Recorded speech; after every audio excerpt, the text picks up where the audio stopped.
حضرت عمر باہر نکلے, عبداللہ ابن عمر سے پوچھا کوئی آیا تو نہیں؟ تو کہا حضور امام حسن آئے تھے.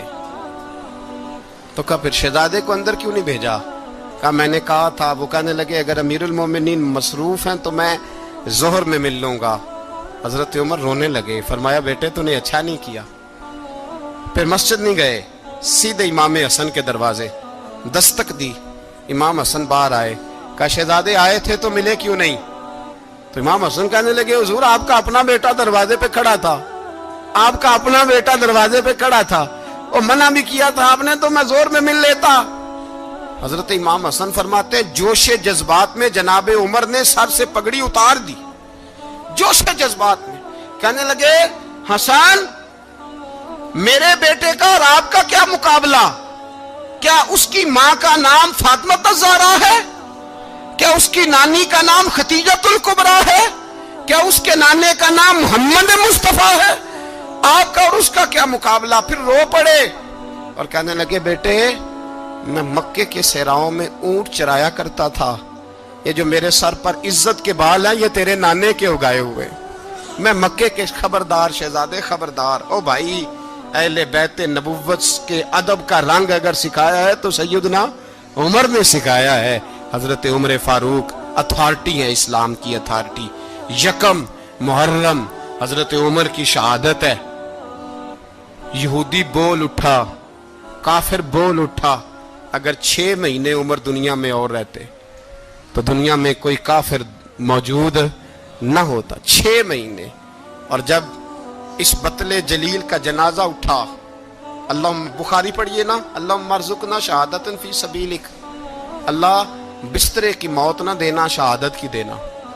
عمر شہید ہوئے, مسجد نبوی میں نماز پڑھاتے, اور جب جنازہ اٹھا تو مدینے کا پھر پیچھے جو دلیر بچے وہ مولا علی تھے. مولا علی, جناب عمر کا جنازہ اٹھا تو سب سے پہلی ہائے جو نکلی وہ حضرت علی کی زبان سے نکلی, اور حضرت علی ساری داڑھی آنسوؤں سے بھر گئی. لوگوں نے کہا کہ علی کیا ہوا؟ فرمانے لگے تم دیکھ نہیں رہے جنازہ کس کا اٹھا ہے, پلٹ کے دیکھو تو صحیح, تم پتہ نہیں یہ کون گیا ہے. کہ حضور کیا ہوا؟ آپ فرمانے لگے عمر اس طرح کے کام کر کے گیا ہے, اب ان کے رستوں پہ کون چلے گا؟ کون اس کے جگر راہ وفا میں؟ میں نقش ایسے چھوڑ آیا ہوں, میں جس منزل سے گزرا ہوں وہ اب تک یاد کرتی ہے. حضرت علی حضرت عمر کے جنازے پہ کھڑے ہو کے کہتے ہیں اللہ مجھے اس طرح کے عمل کرنے کی توفیق دے جس طرح کے عمر کر کے گیا. میرے بھائی بطل عزیز, بطل حریت حضرت عمر رضی اللہ تعالیٰ عنہ جو اپنی زندگی انقلاب والی گزار کے گئے. عمر جب دنیا سے گئے تو 80 دینار کا قرضہ تھا, 22 لاکھ مربع میل کا حکمران. اور اپنے بیٹے سے کہنے لگے بیٹے کوشش کرنا تیرے خاندان والے مل کے میرا قرضہ اتار دے, میری قبر پہ بوجھ نہ رہے, اور اگر خاندان والے مدد نہ کریں تو میرے دوستوں سے بات کرنا, وہ مدد نہ کریں تو پھر علی سے بات کرنا. ان کا پیار آپس میں اتنا اور تو اختلاف ثابت کر رہا. 80 دینار کا قرضہ چھوڑ کر حضرت عمر دنیا سے گئے, اور جاتی دفعہ کہہ گئے میرے بعد میرے بچوں کو حکومت کے مشورے میں بھی شامل نہ کرنا, حکومت کے مشورے میں بھی میری اولاد شامل نہ ہو. اتنا بڑا شخص اتنا بڑا رنگ دے کے یکم محرم کو جب عمر فاروق کا وصال ہوا تو بیٹے سے کہنے لگے اماں عائشہ سے جا کے کہو میرا بھی نبی پاک کے روزے میں دفن ہونے کو دل کرتا ہے. ایک قبر کی جگہ ہے اماں جی نے اپنے لیے رکھی ہے, بخاری ہے بخاری. حضرت عائشہ کے پاس صاحبزادے گئے, کہنے لگے اماں جی عمر کو زخم لگ گیا ہے, حالت بڑی پریشانی والی ہے. وہ کہتے ہیں اگر اماں اجازت دیں. سید عائشہ رو پڑی, فرمانے لگی کہ وہ اپنی قبر کی جگہ تو نہیں نہ کسی کو دیتا, پر عمر نے کمال ہی بڑا کیا, اسے کہو جاؤ گنبد خضرا میں قیامت تک جو مصطفیٰ پہ اور ابو بکر پہ سلام پڑے گا وہ تجھ پہ بھی سلام پڑھ کے جائے گا, جاؤ میں نے جگہ دی. اور اگر آپ نے ابھی تک ہمارا چینل سبسکرائب نہیں کیا تو فوراً سبسکرائب کیجئے, ساتھ ہی بیل آئیکن پر کلک کریں تاکہ مزید آنے والی ویڈیو ہیں وہ آپ کو وقت پر ملتی رہیں. اللہ حافظ.